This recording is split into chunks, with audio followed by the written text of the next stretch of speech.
Hi guys, my name's Calvin. I'm going to do a video today on British Ops vest. These were quite popular vests back in 90s and early 2000s. The proper name for the vest is Waistcoat Mans General Purpose Ops, which is quite a mouthful. I'm not sure if there's a woman's version out there, but I seriously doubt it. It's quite a bizarre name really. So these vests evolved out of the USC vest. Universal Specialist Equipment was a company set up by a member of the SAS in Hereford, and they made ops vests and the likes for the Special Forces. SAS, SBS and Pathfinder Platoon all were using them. You can see a picture of Chris Ryan. He appears to be wearing one on famous Bravo 20 tailgate pic. They also feature a bit in Guess Hunter's book, and you see quite a few pictures of them. There's even one of Calder 4, US Navy SEAL, wearing one on Op Anaconda in Afghanistan. So there's a bunch of different versions of the USC vests. The two main ones are the Grenadier, which had 3 grenade pockets on the right hand side, and then the Jungle version, which is basically the same vest, but it had a loop line in place of the grenade pockets. Loop line's quite handy bit of kit in the jungle, and I guess they figured that was a good place to carry it. I guess much like the Northern Ireland chest rig, the Army looked at these and said, hey, that's a good idea, maybe we should be doing these as well. And I think they ran some kind of trial. I'm not sure how exhaustive it was, but in the end they basically just ripped off the USC design. So the ops vest was quite popular during the 90s, and it's sort of like used in places like the Balkans and also Northern Ireland. They worked well over CBA and enhanced CBA, which was the standard body armour of the time. And seeing as guys were working a lot from vehicles, it was an advantage to have your back clear, so that pouches on the back weren't getting in the way when you're sitting in vehicles. But the vest also has quite good capacity. So over here we have 2 ammo pouches, got 4 water bottle utility pouches, and then on the chest we have 2 utility pockets. So basically everything you can carry in your webbing you can carry in this. So it's got quite decent capacity. In 2022 the Centre for Human Movement did a study, and they found that you actually exert less energy to move the same distance carrying the equipment in a vest as you do over a belt kit.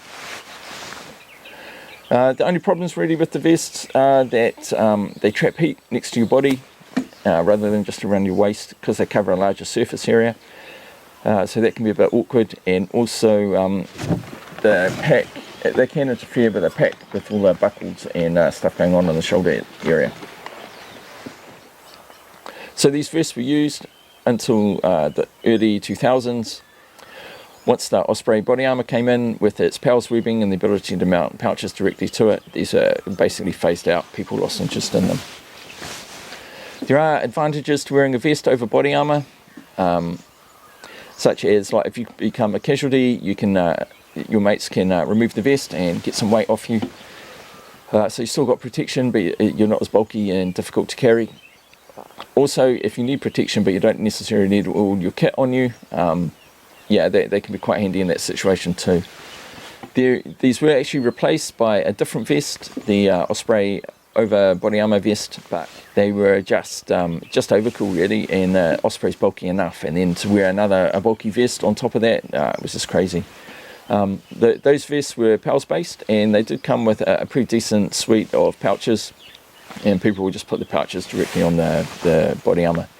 I think in 2 tours I only saw 2 people using the over vest, and yeah, so it says it all really. Alright, so the 2 vests that I have here today are the DPM version and the Desert version.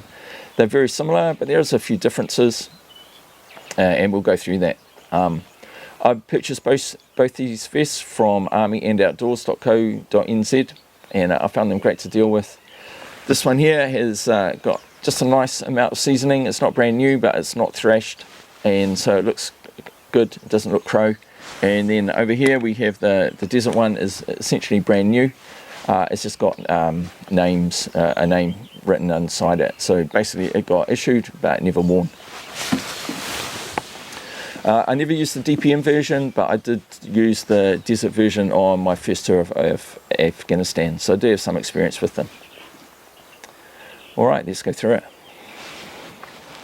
So starting at the back, these vests were quite comfortable to wear. They're made out of a heavy duty mesh, and the stitching and so on is quite good. For adjustment at the back, we have 4 straps.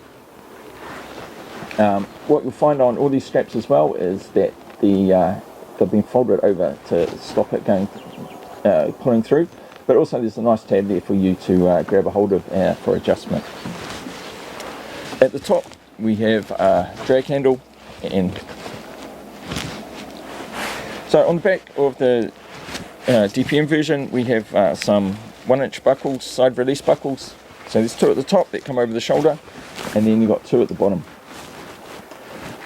I'm not sure exactly what these are for. I never saw any kit that interfaced with that. The PLCE Bergen uses 19mm side release buckles for the rocket packs, and I know that the Desert Camelback uses the same clips. Maybe the DPM version had 1-inch buckles, but I can't say for sure because I never really used that. So I'm not sure exactly what went in the back here, but whatever it was, it wasn't used a lot, and it didn't last for very long. Okay, so on the right hand side, so on the side here we have a pocket for your combi tool. The combi tool was part of the SA80 system, and that would be used for adjusting the gas and for cleaning it. Pocket opens up with a side release buckle, and is easily sized to take a smoke grenade. In here I've got a 6 inches roadie dressing, a chest seal, and a tourniquet. A great feature of this vest is that all these pockets, except for the ammo pockets, have storm collars. So you can keep stuff in there nice and secure, even if it's smaller. You can also fit magazines in these pouches. They will take 2 standard SA80 mags. Next up we have the 2 ammo pouches. These are sized more for the metal magazines. Quite popular modification. Guys would replace these with the standard belt webbing pouches because they were larger and more hard wearing. As you can see here, these are just a bit too short for the 3 magazines. I'm just using the Magpul 10 rounders. These are a 10 round magazine and a 30 round body. Don't know if you can see that there. So it easily holds 6 mags. Both pouches have dividers in them. I think if you wanted to run 308 mags, you could do that, but you would have to take the dividers out.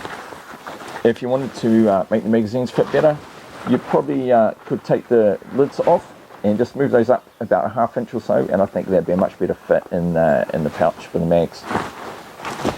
Like I said, you can also fit mags in the chest pouch.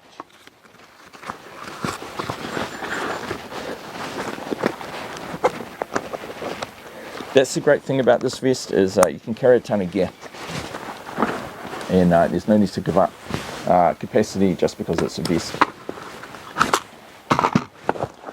Next up here on the side is a water bottle pouch, and in this one here I have a jet boil.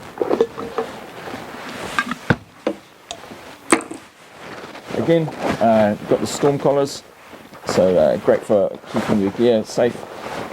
You're not going to lose anything out of that. Loads of adjustment, and again we have the tabs. On the left hand side as you wear it, we have another water bottle pouch. This one here, I've got the Pathfinder Canteen cook set. So the cook set is 1.15 litres, and in addition to that also has a cooker and a cup. And that fits in there with plenty of room to spare. Next to that we have the 2 utility pockets. These are slightly smaller. And in this one here I have a British 2-pint water bottle and American USGI water bottle. So these pouches will hold water bottles, but they won't hold the cups that go with them.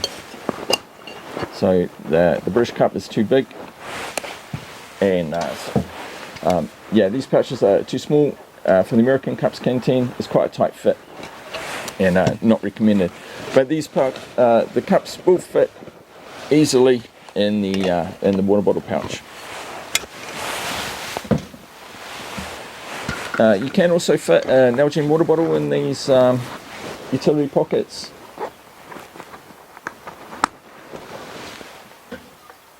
And over here we have the Pathfinder canteen, water bottle cook set, and that will also fit in there.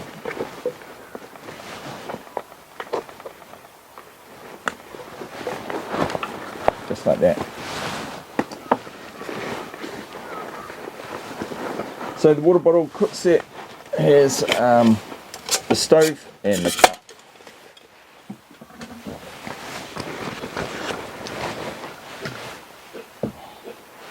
Then up on the chest again, we have another small utility pocket, utility pouch. In this one here, I have two of the Magpul AICS magazines. But you can fit quite a range of equipment in there. GPSs, torch, paracord, survival kit, what have you. Then on the centre, the vest closes with 1-inch side release buckles, and again we have the tabs for adjustment. Next to them are two zippered pockets. On the left hand one is a pistol holster. Not a lot used for general infantry, but you know, these were used a lot by special forces, and I'm sure that was a carryover of the USC vest.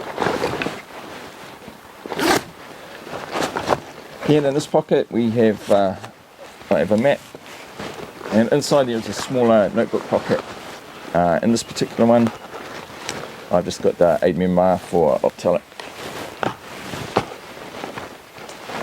One of the things you can do with these is put this loop here through the Fastex buckle.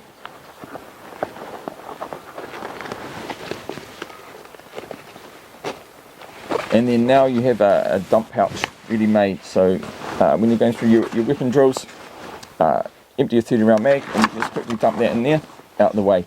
And if you loop this around the buckle, then it will stop it from opening too far and dropping all your mags all over the deck. So it's just it's quite a handy little feature.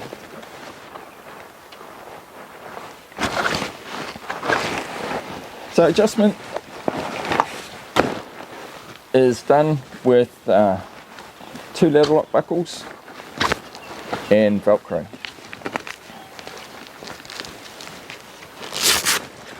There's quite a bit of adjustment in there for the bigger lads, or if you're wearing over body armour. It's not too many layers, it's not too bulky.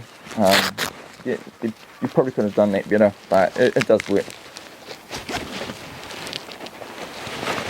And then on the inside,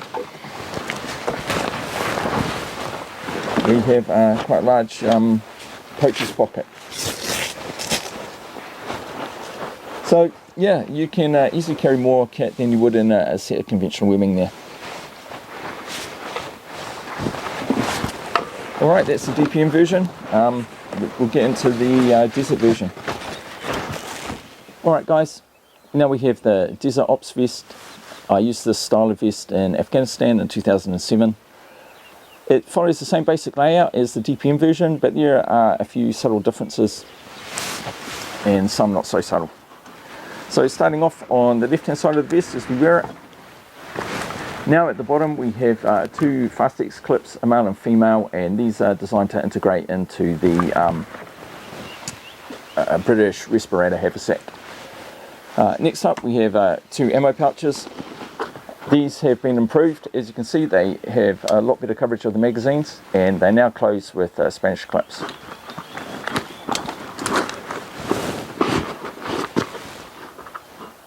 In this pouch there's no dividers now, and in this pouch here there are the dividers.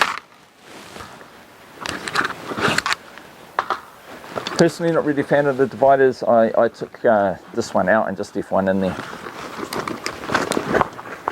The other thing that they've changed on the mag pouches is that they've angled it more over to the side. Not sure how easy that is to see. On the Desert version, the pouches were pretty much vertical, straight up and down, and now they've angled them, and you can see that there. Next up we have the water bottle pouch, which is pretty much the same size as before. Again, this closes with a Spanish clip, but now there's no storm collar. Personally, I think they should have kept the side release buckles for the utility pockets, as it makes them more useful. Then next to this, next to the pouch on the back here, we have some webbing, and that's for a bayonet frog. Another difference is that now on the chest, on the left hand side, that utility pocket's been replaced with a medical pouch. This section here was for writing your ZAP number and your blood group. Inside the pouch we have a tourniquet, chest seal, and 6 inches radi dressing. In addition to that, there's 2 pockets at the back of the pouch, and those are for the morphine coffins. So you'd be issued 2 morphine syrettes, and you'd keep them in these as a way to keep them safe. We have another mat pocket on the side, and just like before, this also has a holster in it. Only now they have added 2 pistol pouches, 2 pistol magazine pouches. These will take a variety of items such as small torches or Leathermans or what have you.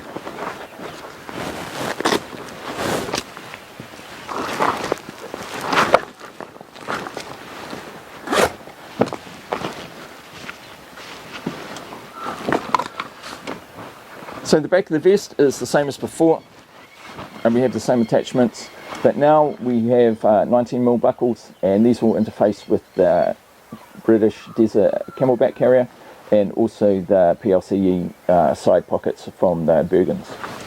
We've got 2 more clips at the top, and again we have the same style of drag handle. Then on the right hand side as we wear it, we now have another water bottle pouch.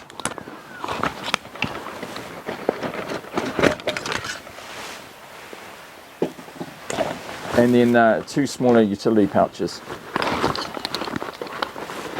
In this one I have a British water bottle, and in this one the standard USGI.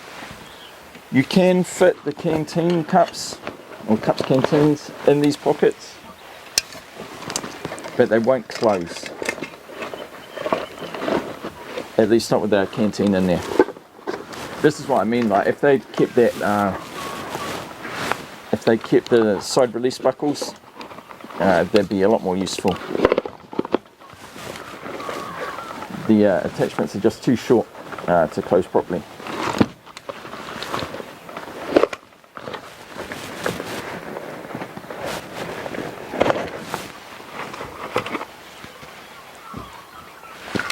And again, we had the same problem with the Nalgene bottle. It's too short there to shut properly.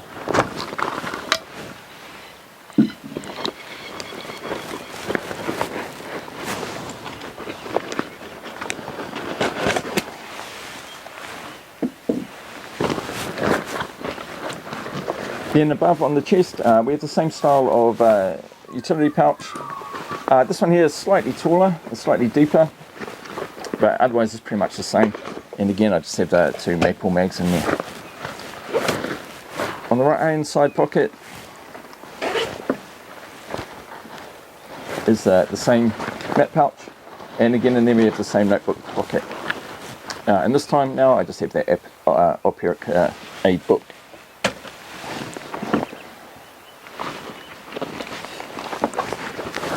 Shoulder adjustment is the same style as before, only now we have a couple of extra webbing loops for a PRR radio pouch. And inside the vest, it's the same as before with the poacher's pocket.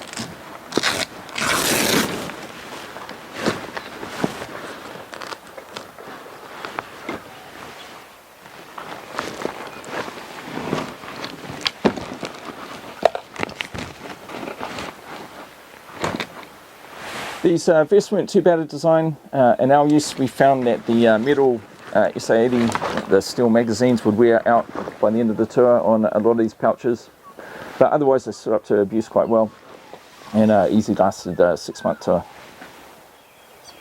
The vest is not a bad design, it's just wearing it over Osprey body armour can be quite awkward. It gets quite bulky in the shoulder section when you try and shoulder a rifle, especially as the SA-80 has got a fixed stock.